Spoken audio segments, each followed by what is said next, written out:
મિત્રો good morning, જય માતાજી। તો ફરી એક મારા નવા બ્લોગમાં તમારા બધાનું દિલથી સ્વાગત છે।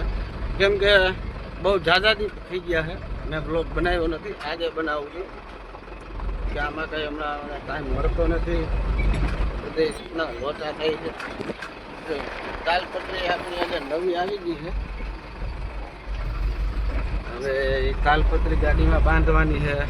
પછી કાલે સેલ્ફ ખરાબ થઈ ગયો તો ગાડીનો, સેલ્ફ આપણે જે દુકાનવાળો છે એનો સેલ્ફ અટાણે આપણી ગાડીમાં લાગેલો છે, આપણો સેલ્ફ રિપેર થઈ ગયો છે। હવે તો આજે એનું સેટિંગ કરવું જોઈએ, કેમ કે કામ તો અડધી પોણી કલાકનું છે સેલ્ફ ફિટ કરવામાં, એ તો કંઈ છે નહીં જાજો લોચો, પણ આપણે ટાઈમ કાઢવો જોઈએ। હવે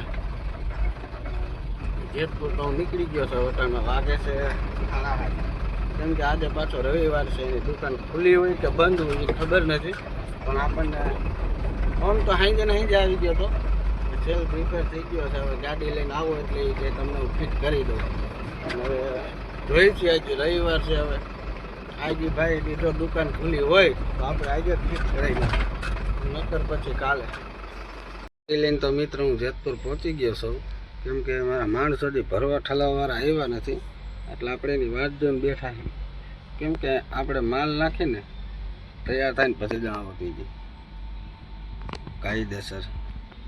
હવે પાછી ડિલિવરી દે એ લોકોને કારખાને નાખીને પછી આ કાયદેસર પેકિંગ થઈ જાય। તો મિત્રો અત્યારે વાગે છે 10:30 અને ગાડી ભરીને તો નીકળી ગયો છું, સવારે 7:30 નીકળ્યો હતો, કેમ કે એક જ જગ્યાએથી માલ ભરવાનો છે એટલે મારે કંઈ મોડું થયું નહોતું। તો અત્યારે વાગે છે 11:30 પોણા 12 જેવું થયું છે, એટલે હું સોફર પહોંચવા આવ્યો છું જંગલ। હા, હવે તો જો સિઝન આવી ગઈ છે, ગાડીમાં માલ ક્યાંય પાછળ નથી હમાતો, તો પછી ડેકીમાં આગળ ભરવો પડે, અટાણ સુધી નહોતા તો હાવ નવરા જાય, સિઝન આવી તો ફરતી માલ સારું છે। આઈટમનો તહેવાર આવે છે, કામ થઈ જાય અમારે એ કામ। હાલો હવે જમીને પછી કેટલા વાગે નીકળવાનું થાય છે, હવે કે ટાઈમની તમને અત્યારે ખબર ન પડે, આ લોકો કોઈ આધાર હોય, ગાડી ભરીને જો કમ્પ્લીટ વહેલા હાર કરી દે તો પછી વહેલા હાર નીકળી જાય।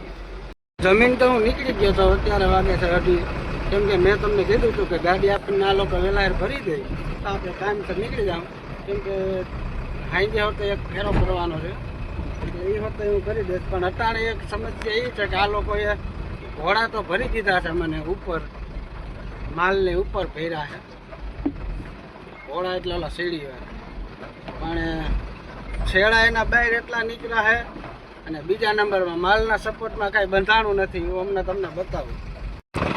આમાં નક્કી નથી રહેતું કે મારી ગાડી એટલે કેમ હાંકવી એમ, આ એટલું બધું બહાર છે, મારા સિટીમાં ઉતારવા જવાનું, આ તૂટેલું, અને આ માલ ભર્યો છે, આ લઈને કદાચ એકાદો વીટો પડશો તો નામ તો મારું દે છે ને કે ધ્યાન તે નથી રાખ્યું, આમાં કંઈ સમજાતું નથી શું કરવું એ। વાંધો નહીં, હવે ધીરે ધીરે જવા દઉં છું, એ કોઈ વીટો પડે નહીં તો સારું છે, નકર પછી આપણે પૈસા ભરવા જશે। તો મિત્રો મારો બીજો ફેરો કમ્પ્લીટ થયો છે, ભાગી તો ગયા છે એટલે હવા હજી એક ફેરો મારે કરવાનો છે। આજે મને એમ છે રાતનો 12-1 તો વાગી જાય, કેમ કે માલ અર્જન્ટ છે એટલે એની હિસાબે જવું જ પડશે, નહીં જાય એમાં નહીં હાલે। હમણાં શેઠ આયરન વાત થઈ કે ના કરતા જે અર્જન્ટ માલ છે ને આપણી રેગ્યુલર પાનથી છે, તો વાંધો જઈએ હોય છે કેટલા વાગે નવરો થાવ છું રાતે, કેમ કે રાતનો વિડીયો તમને બતાવીશ વિડીયોમાં કેટલા વાગે હું નવરો થાવ છું। પછી રાતે જમવાનો મારે આજ ક્યાં વારો આવે છે, કેમ કે ઘરે તમે જમવાની ના પડીએ, જેતપુરમાં જમીને ક્યાંક આપણે કેટલા વાગે જમવાનો વારો આવશે શું છે એ પ્રમાણે ખબર પડશે। તો જોઈ છે આ લોકો ગાડી કઈ ખાલી કરી, મારા અંદાજે 9 તો વગાડશે આયા ને